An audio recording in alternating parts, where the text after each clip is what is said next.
नासिका से श्वास लेना या मुंह से। और कई लोगों को आपने देखा होगा जिम के दौरान सांस तो लेते हैं, जैसे कोई वजन उठा रहा है तो सांस तो लेगा नाक से, लेकिन जब वो छोड़ेगा तो एक बड़ा एटीट्यूड सा, बड़ा एक अपना एक अलग सा अंदाज दिखाने के लिए वो मुंह से ऐसे हवा छोड़ेगा करके कुछ फूंक मार के दिखाएगा।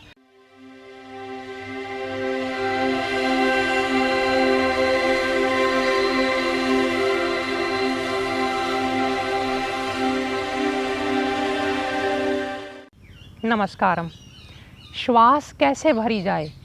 क्या श्वास मुंह से लेनी चाहिए, नाक से लेनी चाहिए, पेट में भरनी चाहिए या फेफड़ों में भरनी चाहिए? इस सब को लेकर के बहुत सारे भ्रम, बहुत सारी भ्रांतियां हैं जिसे मैं आज दूर करने की कोशिश करूंगा। सिंपल सी बात है, फेफड़े बने हैं श्वास लेने के लिए, पेट बना है भोजन के लिए। जो लोग ये कहते हैं कि सांस भरते समय आपका पूरा पेट बाहर आना चाहिए, ऐसे लोगों को आप सुनिए, मैं आपको रोक नहीं रहा, लेकिन ये पूरी तरह से सत्य नहीं है। श्वास जब हम लेते हैं तो फेफड़े बाहर आने चाहिए। कई लोग इसे गलत ढंग से एक्सप्लेन कर देते हैं। उनका तात्पर्य ये होता है कि डायाफ्राम पूरा फैले अंदर को और फेफड़े पूरे फैलें, उसको वो इस अंदाज में कह देते हैं कि सांस भरो पेट बाहर आना चाहिए, वैसे बोल देते हैं। अगर आप ऐसा करेंगे, करके देख लीजिए, कोई बड़ा नुकसान नहीं होने वाला। जाना तो श्वास फेफड़ों में ही है, पेट में नहीं जाता, पर पेट दुखने लग जाएगा ज़रूर, क्योंकि आपने पेट की भी साथ में फालतू में जोर लगवा दिया। इसलिए ये मैं नहीं कह रहा कि आपने पेट में सांस भर लिया है, पेट अगर फूल रहा है तो जाना तो श्वास फेफड़ों में ही है, लेकिन आप खामखा अपने पेट की एनर्जी को थकाने में यूज़ कर देते हैं। जबकि इतना सिंपल है ये, श्वास भरिए और छाती को फैलाइए, आपका सारा श्वास फेफड़ों में चला जाता है और फेफड़े फैल जाते हैं। पेट तो साथ जुड़ा हुआ है शरीर में फेफड़ों से, इसलिए उसको तो मूव करना ही है। जब आप सांस फैला के फेफड़े फैलाते हैं तो वो भी पेट थोड़ा फैल जाता है, और जब आप सांस छोड़ते हैं तो ये भी पेट भी थोड़ा सिकुड़ जाता है और रिलैक्स हो जाता है।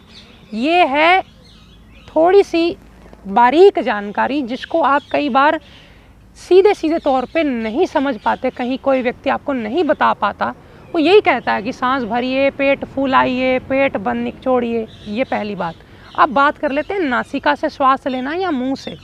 और कई लोगों को आपने देखा होगा जिम के दौरान सांस तो लेते हैं, जैसे कोई वजन उठा रहा है तो सांस तो लेगा नाक से, लेकिन जब वो छोड़ेगा तो एक बड़ा एटीट्यूड सा, बड़ा एक अपना एक अलग सा अंदाज दिखाने के लिए वो मुंह से ऐसे हवा छोड़ेगा करके कुछ फूंक मार के दिखाएगा। सांस भरेगा, खींचेगा, और जब छोड़ेगा ऐसे करके दिखाएगा, जो कि गलत है।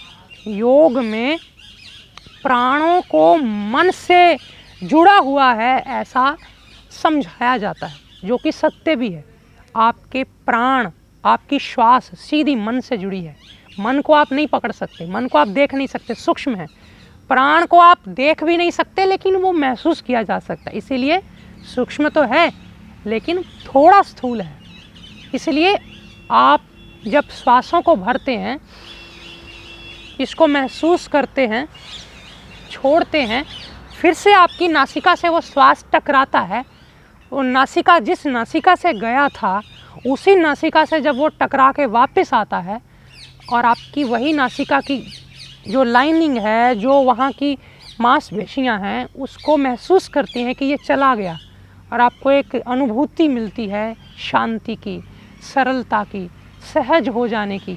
और तो और जब सांस नाक से लिया तो कुछ बालू, कुछ यहाँ की धूल के कण ये नासिका में अटक जाते हैं, और जैसे ही आप श्वास बाहर छोड़ते हैं तो नासिका से सारे के सारे जो कण हैं जो अटके थे श्वास अंदर लेते समय, वो वापस बाहर हवा में चले जाते हैं।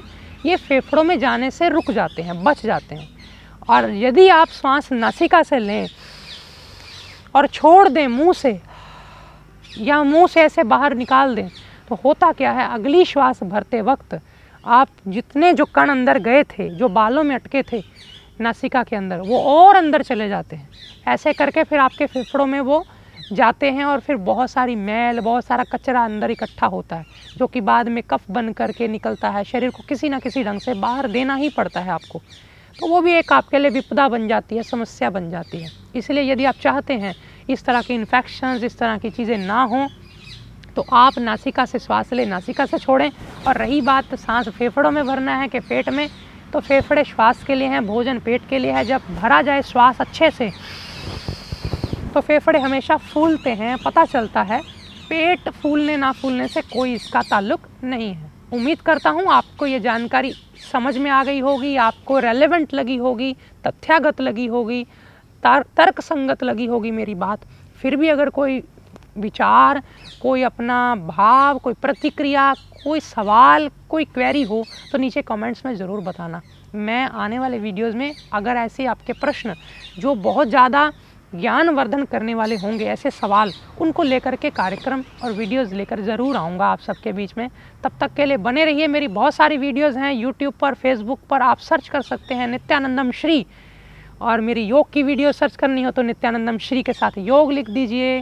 आयुर्वेद की वीडियो सर्च करनी हो तो आयुर्वेद लिख दीजिए। तो मिलते हैं अगले कार्यक्रम में जल्दी ही। तब तक के लिए अपना ध्यान रखिएगा। नमस्कारम।